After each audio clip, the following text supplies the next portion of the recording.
Now, if you want to start walking among the heavyweights, here's the key. Don't start the year until you have it finished. I don't want to kid you. This one is difficult. It's reserved for those few who do and become the superstars in accomplishment, enterprise, wealth, influence, and lifestyle. It's a high road of sophisticated disciplines, but I'm positive you will like the view and the taste and the company. A game plan is merely a spreadsheet for your activities. It can be a game plan for a day, a week, a month, a year, several months, or several years. And a game plan can be for a single project or for a variety of concurrent projects. Here's how it works. On a sheet of graph paper, you make vertical columns for the weeks or months that this plan is to cover. Then, on the left side of the paper, you make a heading called Activities. Under this heading, you list all of the activities to be performed within that time frame. Let's say that part of your business requires providing ongoing training programs for your employees. Under the column marked Activities, you merely list the various training programs you wish to conduct for the next 12 months. Then under the vertical columns for each month, you block off particular periods of time for these training classes. Game plans can be used to help you plan almost any aspect of your business or enterprise. They can also be used to help you organize all areas of your life, from investment plans to reading plans.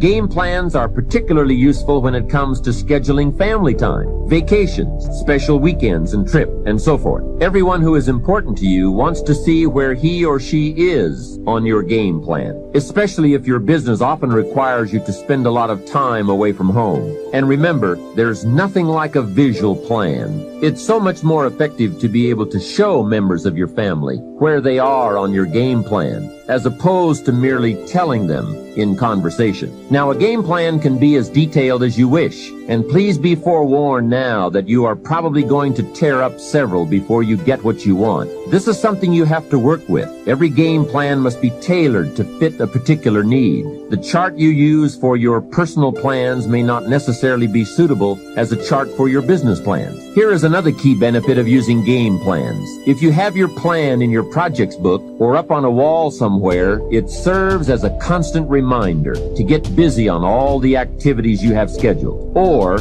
if there are a lot of blank holes beside the activities you have listed, your plan reminds you to get busy scheduling them. Now you might well ask, doesn't a calendar do the same thing? Not really. Many of the events on your game plan will be on your calendar, but here are the major differences. First, the visual reminder of the spreadsheet and the list of activities on the left that have no corresponding time assigned to them on the right serve to remind you of what is not yet done. A calendar just won't give you that kind of information. And second, it is so important to take a look at 3 months, 6 months, 1 year at a time for highly effective planning. With a game plan, you can get a sense of the whole picture of the time frame and all of the important activities at one look. To effectively design something, you just have to have a picture of the whole finished project, complete or as complete as possible. Game plans are both exciting and painful. Painful because of all the things you must get on with and plan, make up your mind about, or give serious thought to. And painful because they illustrate how far behind you are sometimes. But they are also very exciting,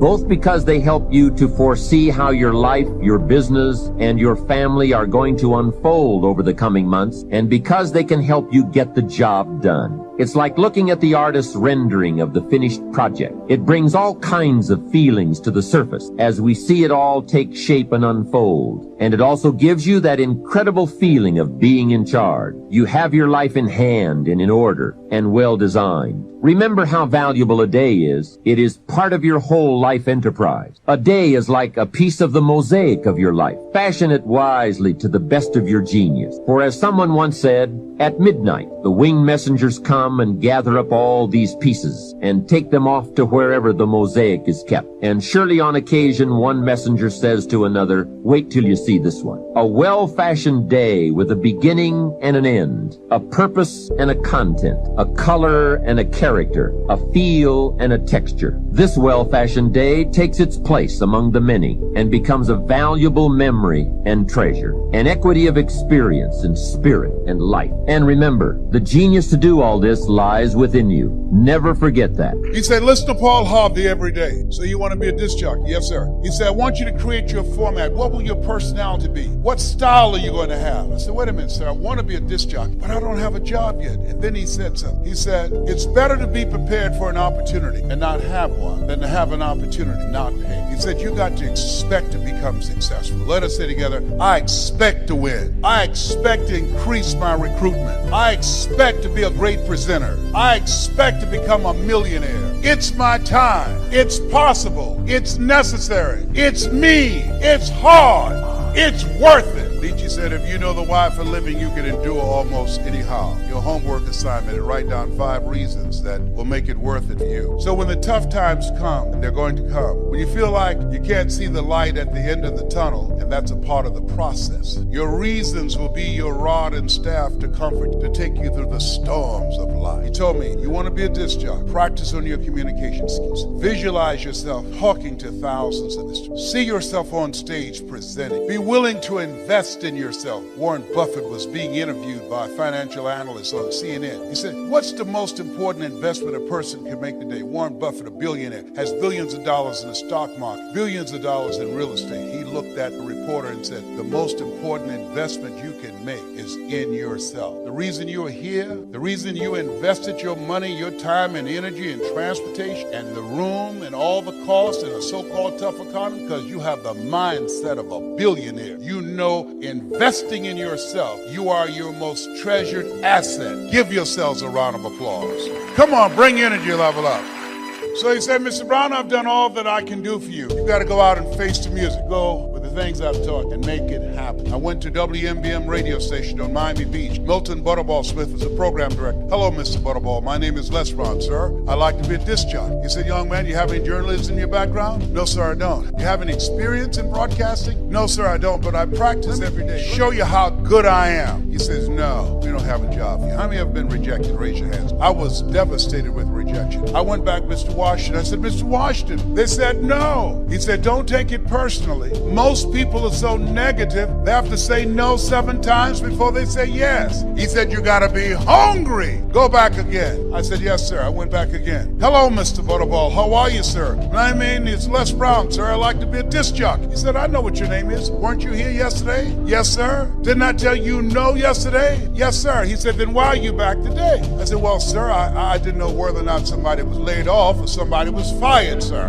Don't want to laid off or fired. Now get on out of here. I came back the next day, talking loud, looking happy, like I was seeing you for the first time. I said, hello, Mr. Butterball. How are you? My name is Les Brown, sir. I like to be a disc jockey. He said, I know what your name is. Weren't you here the last 2 days? I said, yes, sir. Didn't I tell you no the last 2 days? I said, yes, sir. He said, then why are you back today? I said, sir, I didn't know whether or not someone got sick or someone died, sir. He said, no one got sick or died. No one was laid off or fired. Now don't you come back here again. I came back the next day, talking loud, looking happy, like I was singing for the first time. I said, hello, Mr. Butterball. How are you? He looked at me with rage. He said, go get me some coffee. I said, yes, sir.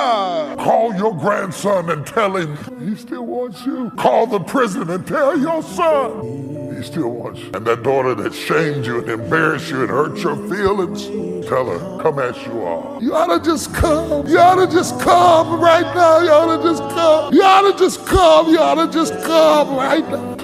Tell him he's waiting. He's been up every night looking out the window waiting on his son to come back. I know you come to church, but do you really come to him? He's waiting.